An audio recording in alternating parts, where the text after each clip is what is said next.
Welcome to the Zenove Podcast. You're listening to our Business Resilience series, where we bring to you conversations between eminent industry stalwarts and thought leaders from across the globe as they discuss their insights on overcoming challenges and the mindset that help them navigate the journey of crisis, resilience, and growth.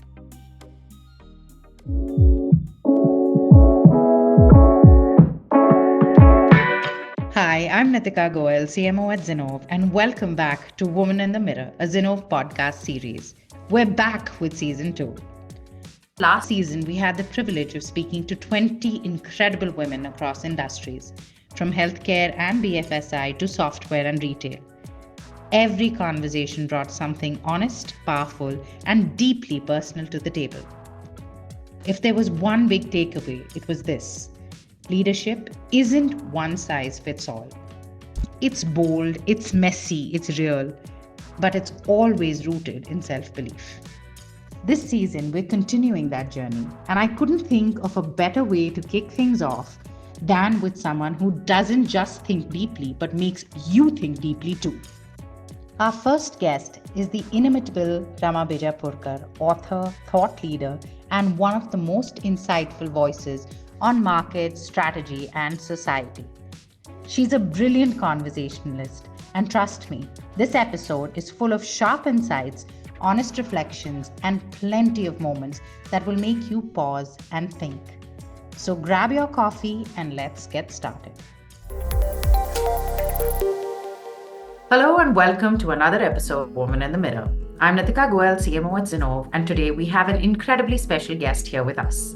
A name you all know, and a person I don't really need to introduce you to, but I will do nonetheless, Rama Bijapurkar. Rama is one of India's most respected voices on business strategy, markets, and consumer behavior. I'm pretty sure all of you must have read her book, We Are Like That Only, or Customers in the Boardroom. She's been in boardrooms across the country. She's helped shape how companies and even governments think about leadership growth and what really drives change. And for years now, she has been challenging the fundamental way in which we think. Today, we're going to be talking about her power, leadership, and what it really takes to own the room, not just sit at the table. Rama, we're incredibly excited to have you on this podcast, and welcome to this episode of Woman in the Mirror. Well, thank you. I'm delighted to be here and looking forward to a great conversation. Thank you for having me. Great. Rama, you've worn many hats, right? Author, strategist, board member, teacher. How have you personally evolved across these different roles? You've also forgotten the other hats I've worn. Daughter, wife, mother, pet parent.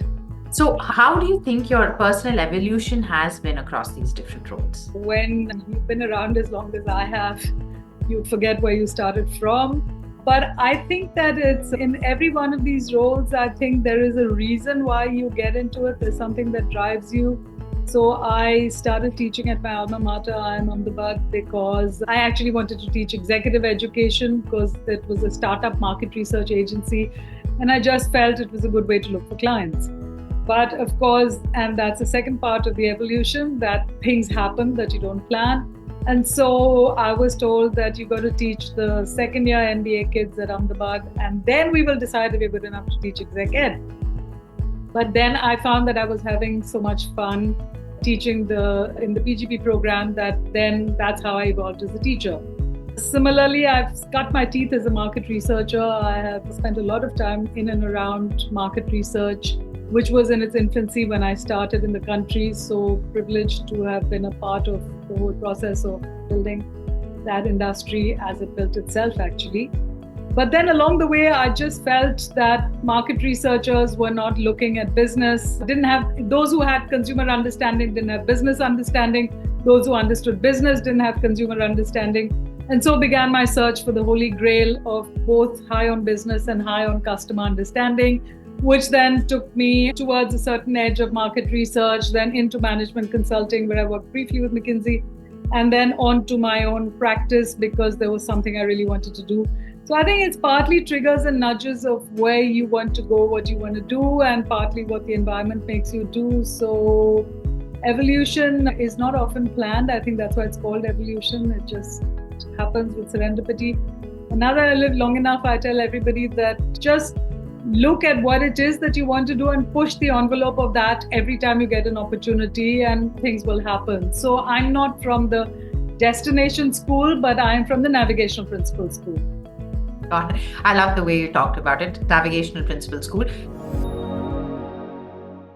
Now I'm going to put the lens of like women right on top of that. Do you think it was different for you or difficult for you, or there were little pitfalls, if you will, because you were a woman playing that role? It could be just because life was happening in parallel. It could be, like you said, you're also a mother, wife, pet parent, and you have so many things and balls to juggle.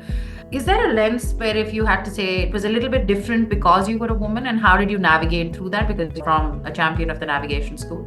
No, of course it's different. I mean, when, it's not like Henry Higgins and My Fair Lady, why can't a woman be more like a man? That's what people keep saying. And honestly, when I started working, there were fewer of us. And the reason I've never worn anything except saris to work is because it was expected. As it is, people would look at you and say, I had a friend who had a boss who for 1 year, all he said to her was, "Sweetie, get me a cup of coffee." So we've seen those, and those were days before we were so woke. In fact, I have written about how even my IIM job interview, and I'm not going to repeat that here, but if it were in today's day and age, I think in those days we didn't even know that we had the liberty or the expectation to be outraged. And I think that those were very different days. And so to stay true to your feminist principles through all that has always been a challenge. I've always said that our gender battles have been fought at home more than in the office. If your home is cooperative, then of course you can show up and do everything the next guy can do. If you have someone who will pick up the slack, of course you can travel to Timbuktu and back. Of course you can get onto important projects.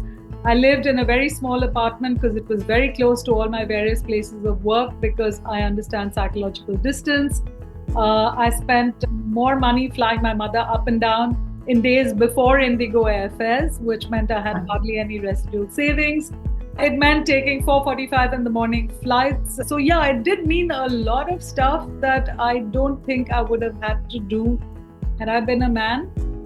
But mercifully, in those days, we didn't know enough to feel gender oppressed. But in the workplace, I think there were amusing incidents. I used to joke in my early days that I will position the slide projector on the ceiling because some traditional clients didn't want to make eye contact with me. They would look up at the ceiling. If you took your peon along to carry the projector, they would look at the peon and talk to him. Of course, I'm kidding, but only slightly. So I think that happens even now. Does it? Yes. I'm sure the world has changed, no? It has changed, but it still happens in pockets. Yes, I'm told also that when the young men wear suits and the young women wear salwar kameezes, it is automatically assumed that there is a hierarchical difference, which I think is pretty sad. But yes, and as I often said when I made it to my first big board, which I shall not mention, but I remember saying to a friend of mine that I did not know I was not a part of the boys' club until I was admitted into it. And suddenly I was like, oh, is that how it works? Is that how you make space for people at meetings to be able to come in and say things? So yeah, that's true. So I think you talked about a very interesting transition, right? When you suddenly realized you were admitted into a boys' club. I think many people don't even realize they're there and are still like thinking about how they're not. So what are some of the signs? What are some of the things that you did to get admitted? And once you were admitted, how did you use that position to sort of further it for other women or for yourself? I don't think I ever wanted to get admitted. I didn't seek to get admitted. My guru mantra to all young women is perform, don't seek to belong. And of course, I have been called boardroom ki Jhansi ki Rani. I have been love it and own it. I have been told that usko mar lena, wo tere ko kha jayegi, which comes back to you sometimes. But equally, I have had the greatest of mentors and the greatest of supporters who obviously because of the ratios that there are, there have been men. But I think that over a period of time, if you are who you are and they see you for who you are, and if you are helpful and so on, it's not like a big rite of passage that you get admitted into the club. It just is that suddenly you realize that there is space being made for you in many ways. And as far as other women are concerned, I also think that one of the big advantages I've had is we've had a support group of women like us. It's an informal support group. My husband used to jokingly call it the Working Mothers Union because for a while we had to pick up each other's children when we had unforeseen meetings. But even to this day, if something has happened to me that I feel is a gendered thing, but I'm not so sure because it's so subtle, I will call up one of my women friends who has equivalent experience and serves in similar roles, whether in government or in business. And I will say, this is what has happened to me. Do you think I'm imagining this, or what is your take on it? That is invaluable. So I am ready to offer, and I do offer that role to other women who want to ask me these questions. I have a daughter actually who is a very accomplished management consultant. And sometimes she and I also talk about these things. So I think we can at best be sounding boards. We can share experiences. If we find that there is something happening in a meeting, in a workplace that isn't the way it should be, then I think I would encourage them to speak up. I notice, for example, nowadays in a lot of business schools, very premium business schools, the placement committee tells the women you have to wear Western clothes because otherwise the global image of the institute will go down. And I'm sitting down and saying, what a load of crap. You have a right to wear what you want to wear, and why are you letting somebody tell you that? If you want to wear Western clothes, that's absolutely fine. So I think where you see things, you speak up. So I wouldn't say that there's a big deal plan to it. I think it's just keeping the evangelism going. Rama, I think you raised a very important thing. I mean, I know while you were able to take it as a thing of jest, it's sometimes very hard for women to deal with some of the labeling, right? Like you said, Jhansi ki Rani, kha legi mujhe. These are actually fairly aggressive. If you did the reverse, it may not have been so easily accepted, right? In a sense, it's name calling. How do you sort of deal with that psychologically and just go back the next day and not change who you truly are? Because when you are labeled so often and so brutally, if you will, right? And that's quite a name to think about it. And how do you really think about that and just go? Like, honestly, I wouldn't have taken it seriously, but I know a lot of people feel badly about it. So how do you just go back the next day for round 2?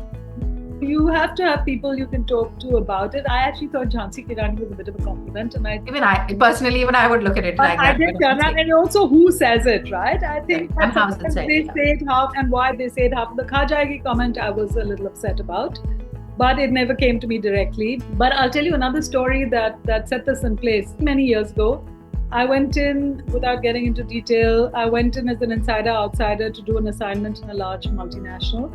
And the chairman had told me that you will come in and there is this bunch of people who have their day jobs and they're kind of the steering committee, but you're going to have to mastermind this new project until it's ready for handover. And I had just come off a fairly brutal feedback session in the place where I was going on deputation from. And they were like, you're not acceptable to your peers, you're tough, you're this, you're that. And I wasn't sure how much of it was politics, how much of it was gaslighting, how much of it was the truth, but I was not in a good place. So when I went in here, I thought, okay, here's my chance, here's this big company, here are all these accomplished guys who are peers, and I will not let this happen to me. About 2 weeks later, the person who had offered me that role, he called me into his office and he said to me that I got you here because you will have the courage to stand up and tell these people that you have never seen this category. You've only seen what you've seen. And stop smoking your own dope. Listen to me. And he said the day you want to be, I forget the words he used, but the day you want to blend in, you want to fit in, you want to be nice to everybody, he said, you have no value to me. And he prefaced that by saying, why do you think I pay you 1.5 times what you were getting for 60% of the work? He said, it's because you will do this. And that's when I understood that there is also a leadership role that gets played. And sometimes different people have different skills and different strengths. My late husband, poor man, used to be at the receiving end of all this moping. And he would say, if you believe you're doing the right thing, just let it be, let them talk. It's easier for men to say, let them talk. I think we tend to be a lot more emotional because the comment is a lot more personal. I do think sometimes that why am I not getting A, B, C that I think I could have been in the running for?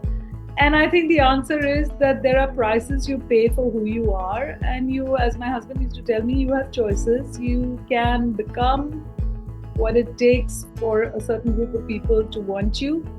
And then you'll be miserable because you aren't who you are. So life is choices, right? So I think there's always the women's support group where you go back and say, this is what the person said.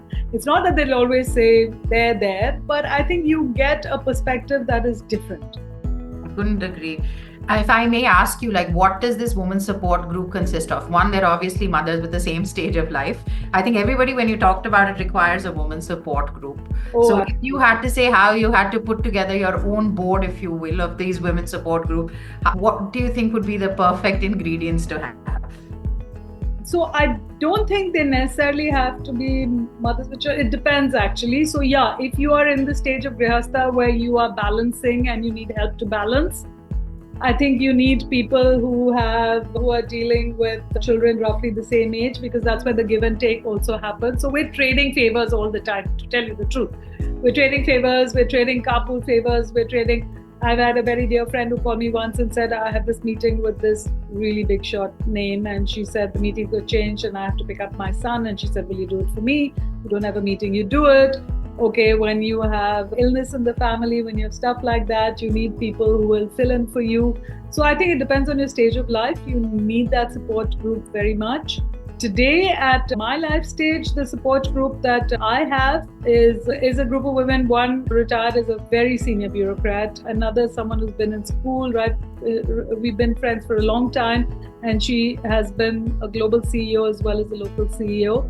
And we talk a little bit about boards, about how to move agendas forward, about women's issues. So now I think we're in the brainstorming mode. So my support group helps me keep balance, keep perspective. If you ask me 5 odd questions, I would probably call one of them and say, it's a bit strange that Nikita asked me these questions. And do you think it was kosher for her to ask me these questions as part of a Women in the Mirror thing? Or I will call and say, I'm about to go public and write this completely damaging column. Tell me 5 ways in which it will blow up in my face. So at different age stages, you need different support groups, right? 100%. So I think that's really great. I think in all the conversations I've had, and I've done a ton of Women in the Mirror series, I don't think anybody has talked about it. They've always talked about their families being their support system. But really a plus and people who understand where you are at that point in time is such a valuable insight. It's like you're building your own personal boardroom, right? No, it's like I often tell people that please don't take your husband's advice for whatever it is, because my husband used to say, well, just tell your boss you can't do a late evening meeting. And I often said to him, I mean, he's no more, but he still, as you can see, figures dominantly in my consciousness. And I used to tell him that if I did everything you told me to do, I would have just not made it anywhere. So you also need to know, where the family politics kicks in. So that's why you need outsiders who have your back.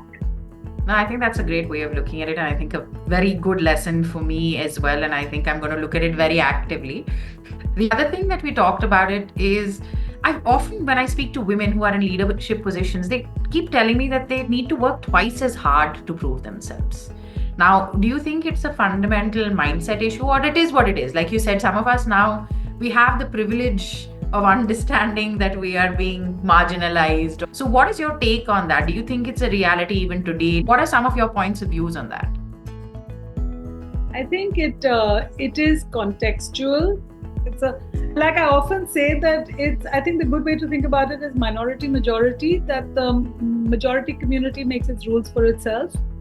But I would imagine that if you are in the minority for whatever reason, whether in point of view or in terms of the way you operate in your gender, you will have to work much harder to build consensus. So I think that definitely is there. I also think that if you have a personality like mine, which goes against a lot of grains of what causes people to really love you, I think I think you're selling yourself short. No, I think it is the experience of it. And now I can afford to admit it because I have the benefit of hindsight. Yeah. That's why you should always talk to older women, because now we have the ability to process what has happened in our lives. Had we processed it when our lives were happening, I don't think we could have continued business as usual. So now I can process the hard work, the multiple shifts. Now I wonder why, if at all I write a book on women, it will be the tyranny of the shining halo, because we've all tried so hard to have that shining halo which we've been tyrannized by, which I can now process. So I actually sit down and think about the words that I'm going to avoid.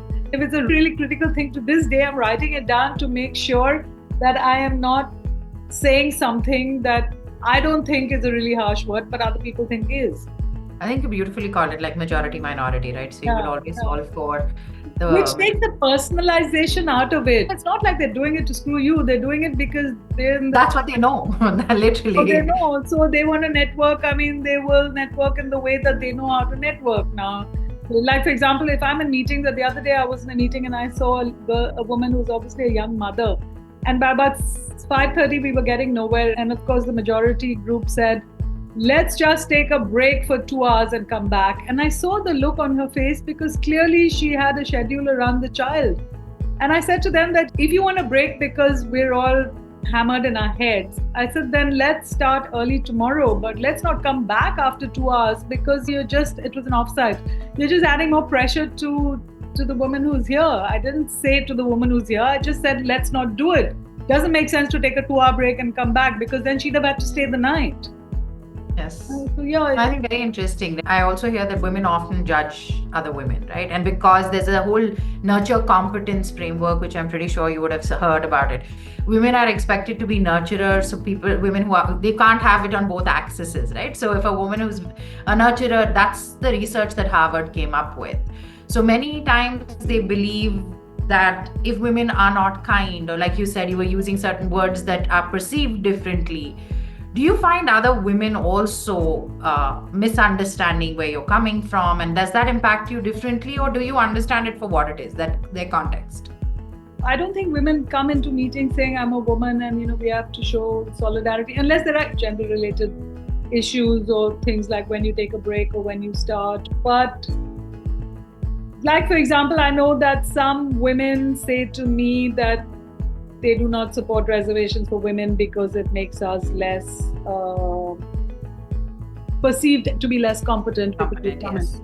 Now, I've had the benefit, and it was just one of those lucky strokes the universe gives you. I participated in a program called Women in European Business by Deutsche Bank. And there at one of the things, Angela Merkel, who at that time was nowhere near the chancellor, she was in the opposition, she came and she addressed us, and the panelists had a small tea around it. And I remember this discussion came up in some context, and she said, never mind why you get a seat at the table. She says, when you get a seat at the table, you can do what you want. If you get a seat at the table, then you can show your mettle. I mean, why do you say, oh, I got a seat at the table because there was a quota for women and so on and so forth? So, Rama, I think you raised a very important thing, right? And I think you talked about the thing of reservation, you talked about showing your mettle and things like that. And in many corporates, I've even heard the conversation, oh, she got promoted because she's a woman. So in those cases, what are the 2-3 things that you think women need to do or think through very targetedly to be able to prove their mettle? Focus on the job at hand, focus on how you're able to deliver results. So what would your recommendation and advice be to women in that position? As I said, focus on performing, not on belonging, and very clearly pick 1 or 2 areas where you are confident and comfortable that you can really push and move the needle. So approach it like you would how do you differentiate yourself in a business strategy situation? You look at your core competences, you pick whatever are the areas that you want to, your election platform, so to speak. Pick those areas and go whole hog in terms of demonstrating those areas. Don't scatter across the board. And don't worry too much about it. Just focus on what you want to achieve as outcomes. So there's a very interesting research. That's a great point. But there's an interesting research that came out that says women don't make perfect the enemy of good. So women believe that if it's a core competence, they have to be an exact fit in order to do that job. So very often when we interview leaders, many of them said they had hesitance to take on newer roles, newer things, because they feel, would they be good enough? Would they fail? Because it was not a part of their core competence. Core competence had to be built over a period of time. There were perceptions that were more in their head, or it's what just they collectively heard time and again. In that case, what is your recommendation and experience been? yes, the imposter syndrome happens, and I think that's when you also need. I've been extraordinarily fortunate in the number of mentors I've had. They don't come with labels saying I am your mentor, but they are people who are there. So, for example, I had a absolutely fabulous board colleague on a particular board in Bangalore. And when he was the finance director of Tata Sons, and whenever we used to make notes throughout the meeting of stuff I didn't understand on the accounting. And on the flight back, I would pick up my list and I would say, okay, now tell me this. I call them my tutors. So you have to take tuition from a lot of people. Even now, I will call up 5 people if I don't understand something. No, I love the way you described it as tuition. I think every single Indian can relate to it. We've probably done it in our youth, and we think of it as a thing that we do only in school and college, but of course it is a life of learning. It's been a crazily good conversation. I know I realize that I can just go on, and you're a great orator, so I'm just listening with all ears. But I'm going to just get into the last section, which is the rapid fire question. It'll be interesting. So we wanted like quick, succinct. If you want to make it witty, not witty, just your choice, keeping it real, right? I think with you, that's easy, but we'll do it. What advice would you give to your 20-year-old self, Rama? Be more patient, be less abrasive. Okay. What advice would you give your present self? I'm struggling to find the balance between what I call Viagra and Vairagya, which is the high-speed world and the give-it-up world, and there are compelling reasons for both. So I would say to myself, take time off. I say to myself every day, take time off to find that balance between Viagra and Vairagya. Hard work. Love it. I think it's going to become a catchphrase. If you could look into the mirror 20 years down the road, what advice would you give your future self? Enjoy the downtime of the sunset of life. If you had to have dinner with any 3 consumers from India's past, present, or future, who would you choose and why? I would want to have dinner with the people who buy 10 lakhs worth of a single handbag and don't feel bad about it. Yeah. What is the best piece of advice you've received? The only way to take decisions is to take decisions. That's one. And the other was, you're already very successful. Stop agonizing about whether you're successful or not. And that was Rama Bijapurkar. Bold, unapologetic, and deeply insightful. What struck me the most is this. Rama never waited for permission. Not to speak, not to lead, not to question what didn't sit right. She didn't follow the script, she rewrote it. She navigated expectations, labels, and systems not built for women, especially not the women who push back. And through it all, she stayed grounded in who she was. Maybe that's the most powerful kind of leadership there is. From balancing home life to fuel her ambition, to building her own board of advisors, to using fiction as a way to reset, Rama definitely writes her own scripts. If you're listening today wondering if you belong in the room, or if you're ready enough, or even good enough, let Rama's mantra be your reminder. Perform and don't seek to belong. Thank you for tuning in to Woman in the Mirror. I'm Nitika Goel, and I'll see you in the next episode. Thank you for listening to this episode of the Business Resilience Series. Stay tuned for more such interesting episodes. You can listen to our podcast on Apple Podcast, Google Podcast, Spotify, or wherever you get your podcast from. To know more about Zinnov, visit our website, www.zinnov.com, or drop us a note at info@zinnov.com. Follow us on Twitter @Zinnov for regular updates on our content. Thank you again for listening to the Business Resilience Series of the Zinnov Podcast.